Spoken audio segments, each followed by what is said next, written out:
नमस्कार. न्यूज डंकामध्ये मी महेश विचारे आपल्या सगळ्यांचं मनपूर्वक स्वागत करतो.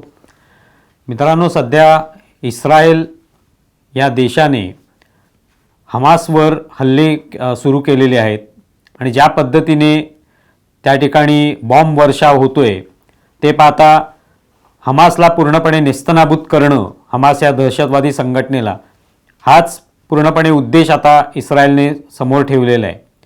आणि याच सगळ्या पार्श्वभूमीवर वेगवेगळ्या प्रतिक्रिया उमटत आहेत. त्याच्यातच 2 दिवसापूर्वी भारतातली एक अभिनेत्री नुसरत भरूचा ही तिथे अडकल्याची बातमी आली होती. काही काळ ती तिथे अडकली. ज्या हॉटेलमध्ये ती राहत होती, एका कार्यक्रमाच्या निमित्ताने तिथे गेली होती आणि त्यावेळेला नेमकं हे हल्ले सुरू झाले. हमासने हल्ले करायला सुरुवात केली आणि त्यावेळेला मग काय करायचं अशा विवंचनेमध्ये सगळेच ते कलाकार सापडले होते. त्यावेळेला त्यांना त्या हॉटेलच्या बेसमेंटमध्ये थांबवण्यात आलं आणि नंतर मग भारत सरकारने किंवा तिकडचा जो दूतावास आहे त्यांच्या मदतीने या सगळ्या लोकांना तिथून बाहेर काढण्यात आलं आणि पुन्हा ती भारतामध्ये आली. भारतामध्ये आल्यानंतर तिने एक छोटा व्हिडिओ बनवला आणि त्यात तिकडची जी काही परिस्थिती होती त्याचं वर्णन केलं. त्याच्यात आपण कसं त्या ठिकाणी झोपलेलो असताना अचानक सकाळी सायरन वाजायला लागले, बॉम्ब पडल्याचे किंवा क्षेपणास्त्र पडल्याचे, रॉकेट्स सोडली जात असल्याचे आवाज येऊ लागले आणि त्यातून आमची झोप उडाली आणि मग धावपळ सुरू झाली. आपण यात वाचतो की नाही अशी भीती निर्माण झाली. पण शेवटी त्या ठिकाणी त्यांना वाचवण्यात आलं. भारतात ती आली आणि आत्ता मात्र भारतामध्ये आपल्याला खूप सुरक्षित वाटते.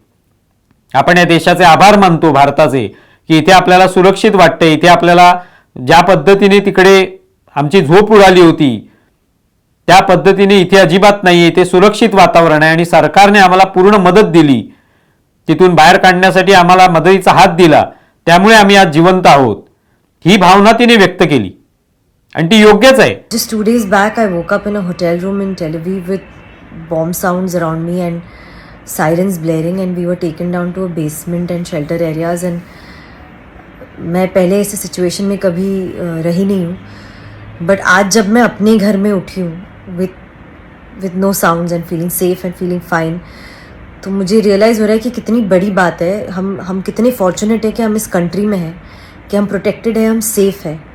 So I want to take this moment and say thank you to the government of India, say thank you to the Indian embassy, say thank you to the Israel embassy for guiding us, for advising us and making it possible for me to come back home to my country safe and sound. कोणतेही सरकार जे असतं ते अशा पद्धतीने कृती करतं आणि या सरकारने वेळोवेळी अशा पद्धतीची कृती करून दाखवलेली. रशिया युक्रेन युद्धामध्ये सुद्धा भारताने हेच करून दाखवलं. युक्रेनमध्ये अडकलेले जे विद्यार्थी होते त्यांना सुखरूप बाहेर काढलं. ते युद्ध काही काळ थांबवलं आणि त्या माध्यमातून त्या विद्यार्थ्यांना बाहेर काढण्यात आलं त्या संकटातून आणि भारतात आणलं गेलं. हे काम करून दाखवलेलं आहे. आणि तशाच पद्धतीची आणखी एक अभिनेत्री आहे मधुरा नायक म्हणून. तिलाही एक वाईट अनुभव या निमित्ताने आला, या युद्धाच्या निमित्ताने. तिची बहीण आणि तिचे भाऊजी हे त्या ठिकाणी मारले गेले. ती स्वतः एक ज्यू वंशी आहे, भारतात राहणारी आहे, मात्र ती ज्यू वंशाने ज्यू आहे. तर तिच्या बहिणीला आणि तिच्या भाऊजींना त्यांच्या मुलांसमोर ठार मारण्यात आलं हमासच्या अतिरेक्यांकडून. त्याची कहाणी तिने सांगितली. म्हणजे किती भीतीदायक वातावरण त्या ठिकाणी आहे. दहशतवादाचं वातावरण आहे. हमासच्या दहशतवादाचे या सगळ्या कहाण्या समोर येत आहेत आणि इथे मात्र या सगळ्या कहाण्या ऐकून सुद्धा आणि कसे बसे जीव वाचवून लोक इथे येत आहेत, भारतीय असतील तर त्या कहाण्यांना ऐकल्यानंतर आपलाही इथे थरका पडतो. म्हणजे त्यांनी प्रत्यक्ष तिथे अनुभव घेतलेला आहे किंवा स्वतः हे सहन केलेलं आहे, पण आपल्याला इथे त्याची भीती वाटते. मात्र आज त्यांच्या समर्थनार्थ कोणी उभे राहिलेले आहेत का बॉलिवूडमधले किंवा इतर जे कोणी रोजच्या रोज एखाद्या काहीतरी घटना घडली भारतामध्ये की त्याच्यावरनं रान उठवणारे लोक जे असतात ते मात्र यावर बोलत नाहीत. कारण नुसरत भरूचाला जर सपोर्ट केला, पाठिंबा दिला, तर याचा अर्थ थेट भारत सरकारला पाठिंबा दिल्यासारखं होईल. मग नरेंद्र मोदींना कसा काय पाठिंबा देणार आपण? त्यापेक्षा नुसरत भरूचाला पाठिंबा दिला नाही तरी चालेल. तिला पाठिंबा देणं म्हणजे इस्रायलला पाठिंबा दिल्यासारखं आहे. तो तरी कसा चालेल मग? म्हणून गप्प बसायचं. पण भारतामध्ये मात्र अल्पसंख्याकांवर कसे अन्याय होत आहेत, त्यांना कसं मारलं जातंय, सगळीकडे कसं त्यांचं खच्चीकरण होते, त्यांच्या दडपण येत आहेत, दबाव येतोय, हे बोललं गेलं होतं. तुम्ही पाहिलं 2014 पासून जेव्हा नरेंद्र मोदींचं सरकार आलं तेव्हापासून अनेक प्रयत्न झाले. असे कुठेही घटना घडली, एखाद्या मुस्लिमाला मारलं गेलं तर लगेच संपूर्ण भारतात कसं मुस्लिमांवर अन्याय होतोय हे चित्र रंगवण्यात आलं आणि अजूनही चालूच आहे ते.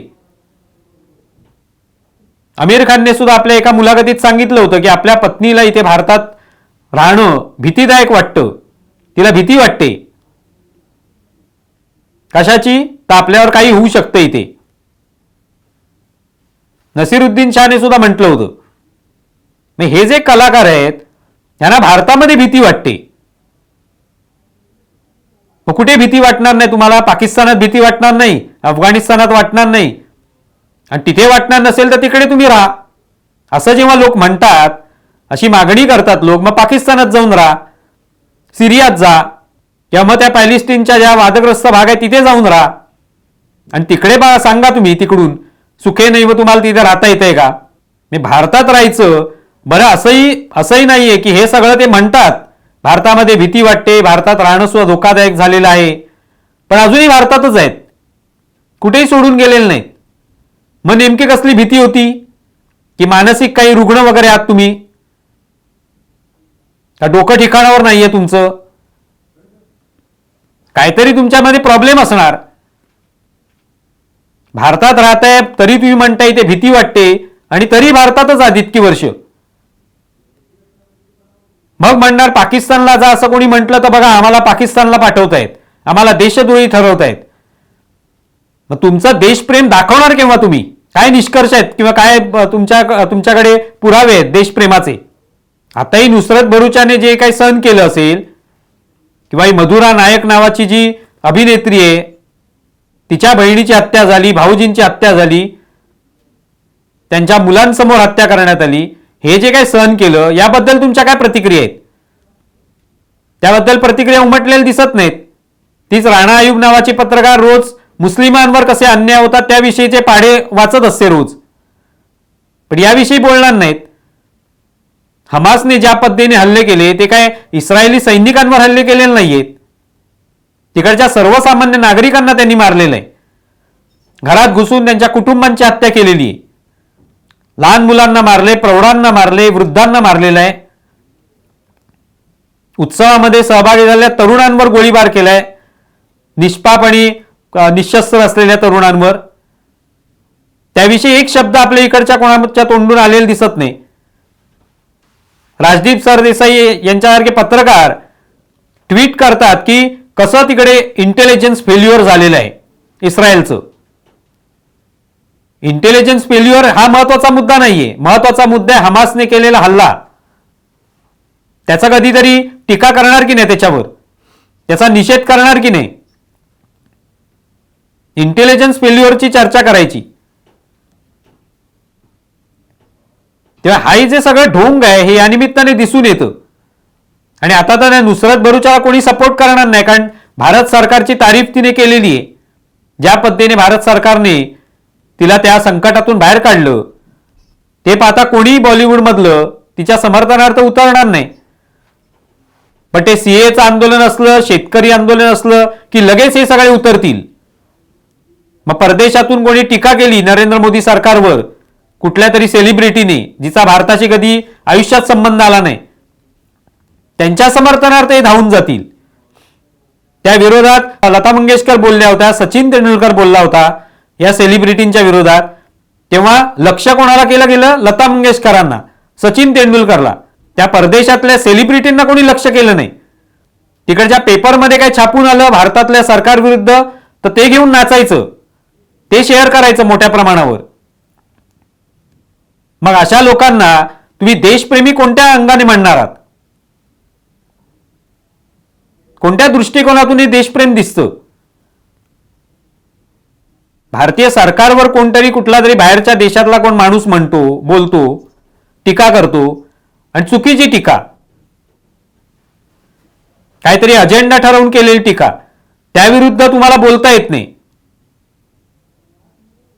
त्यामुळे या सगळ्यांची ढोंग जी आहेत ती या इस्रायल आणि हमास यांच्या या युद्धाच्या निमित्ताने समोर आलेली आहेत, की कोण हमासला पाठिंबा देते कळत नकळत आणि कोण इस्रायलच्या पाठीशी आहे हे याच्यातून समोर आलंय. नरेंद्र मोदींचा एक सरकार म्हणून इस्रायलला पाठिंबा आहे, पण हमासला विरोध आहेच, कारण हमास ही दहशतवादी संघटना आहे. पण इथे कोणी देतंय का त्यांना पाठिंबा? भारतीय जनता पक्षाचे लोक देत असतील, हिंदुत्ववादी देत असतील, भारतीय जनता सुद्धा त्यांच्या पाठीशी आहे. पण त्यातले काही मुठभर लोक असे आहेत ज्यांना दहशतवादाला विरोध करायचा नाहीये, कारण मुस्लिम लांगुल चालन हे त्यांच्या रक्तामध्ये भिनलेलं आहे. मग ते दहशतवादी तो मुस्लिम असला तरी तो मुस्लिम आहे म्हणून त्याला पाठिंबा द्यायचा, कारण तो दहशतवादी असला तरी त्याला विरोध करायचा नाही. ही जी घाणेरडी वृत्ती आहे ती या निमित्ताने समोर आली आहे. जी हमासची वृत्ती आहे तीच ही वृत्ती आहे. फक्त हे हल्ले करत नाहीयेत शस्त्रांनी एवढंच, पण मनामध्ये तेच विष आहे. या निमित्ताने, या सगळ्या घटनांच्या निमित्ताने हे सगळे चेहरे जे आहेत किंवा चेहऱ्यावरचा बुरखा जो आहे तो फाटलेला आहे, निघून गेलेला आहे असं आपण म्हणू शकतो. तुम्हाला या संदर्भात काय वाटतंय जरूर कळवा. आमचा व्हिडिओ जास्तीत जास्त लाईक करा, शेअर करा आणि आमचं YouTube चॅनल सबस्क्राईब करा. धन्यवाद.